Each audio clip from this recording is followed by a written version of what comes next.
تین بھائی ایک عیسائی بادشاہ کی قید میں آ گئے تھے، تینوں سگے بھائی تھے اور جوان بھی تھے۔ جوان زیادہ ہے اس لیے خطاب کر رہا ہوں، اس کا مطلب یہ نہیں ہے کہ بوڑھوں کے لیے کوئی نصیحت نہیں، انسان ہے، نفس ہے تو سب کے لیے تین جوان قید میں آ گئے۔ بادشاہ نے ان کو آفر دیا کہ میرے دین میں آ جاؤ، میں سپاہی بنا لوں گا، وزیر بنا لوں گا، مگر وہ رسول اللہ کے غلام تھے، میرے آقا کے شیدائی تھے۔ کہا اتنی آسانی میں تو ہم دین نہیں بیچ سکتے۔ توجہ ہے نوجوانوں، یہ سب تمہارے ساتھ ہو رہا ہے۔ دولت تمہیں دکھا کر، حسن تمہیں دکھا کر اگر دنیا خرید سکتی ہے تو لعنت ہے ایسے تمہاری زندگی پر۔ پھر وہ کیسا ایمان والا ہے، کیسا مسلمان ہے جس نے اپنے نبی کی محبت کو ہلکی چیز میں بیچ دیا؟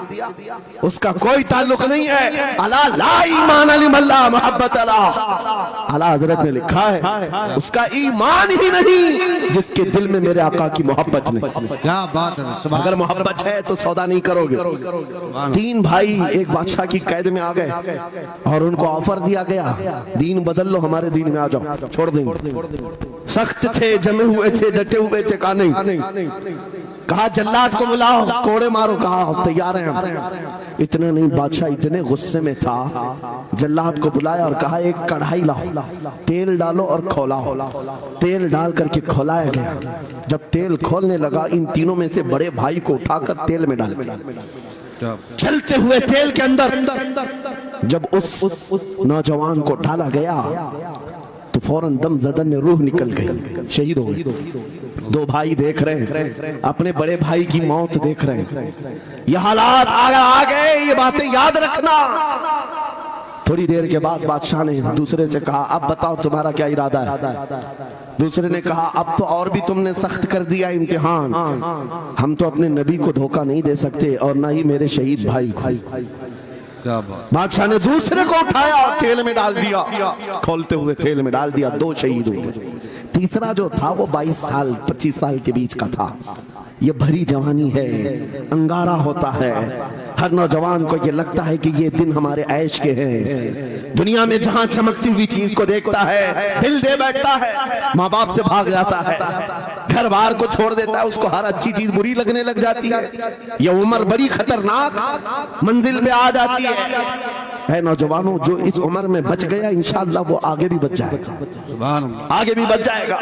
22 سال کا کھڑیل جوان ہے جس کے سامنے اس کے دو بھائیوں کو کھولتے ہوئے تیل میں ڈالا گیا، اس کی کیفیت کیا ہونا چاہیے؟ اب پوچھا گیا تمہارا کیا ارادہ ہے؟ کہا اس طرح تم 100 بار بھی تیل میں ڈالو گے تو میں یہی کہوں گا میرا رسول محمد سبحان اللہ صلی اللہ علیہ وسلم، ہمارے آقا محمد صلی اللہ علیہ وسلم ہے، میں یہی کہوں گا۔ بادشاہ اتنے غصے میں تھا، کہا کہ اس کو چیر دو، اس کو کاٹ دو۔ وزیر تھا بادشاہ کا چالاک، اس نے کہا اس کو قتل کر دینے مار دینے سے کچھ ہوگا نہیں، مجھے 1 مہینے کا ٹائم دے، اس کو چینج کر کے لے کے آؤں گا، اگر نہیں لایا تو میری زندگی داؤ پہ لگ جائے۔ بادشاہ نے کہا لے جاؤ، 1 مہینے کا ٹائم ہے، اس کو بدل کر کے لاؤ۔ وجہ یہ تھی کہ اس وزیر کے گھر میں بڑی خوبصورت لڑکی تھی جس کے رشتے کے لیے بڑے بڑے بادشاہوں کے شہزادوں کے پیغامات آتے تھے۔ وزیر ایسا تھا کہ اس ایک نوجوان پر اپنی پوری محنت صرف کرنا چاہتا تھا۔ گھر لایا، کمرے میں رکھا، اچھی غذائیں دی، کہا میں تجھے مارنا نہیں چاہتا، کچھ نہیں، تو اپنی زندگی میں مست رہ۔ اس نوجوان نے کہا ٹھیک ہے۔ اس کے بعد اپنی بیٹی کو لگا دیا، اے بیٹی تیرے پاس تیرے باپ کو بچانے کے لیے ایک ہی کام ہے، اس جوان کا دل جیت کر کے لیا، بادشاہ سے جو چاہے تجھے دلا دوں گا۔ اس لڑکی نے کہا یہ تو چٹکی کا کام ہے میرا۔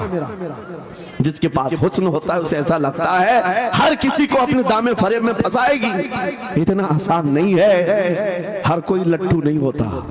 رات کو جب یہ لڑکی آتی، نوجوان مصلح بچھاتا سجدے میں چلا جاتا، اور وہ کھڑی رہتی بیٹھی رہتی، کھڑی ہوتی بیٹھی ہوتی، رات گزر جاتی، وہ اونگ اونگ کر چلے جاتی۔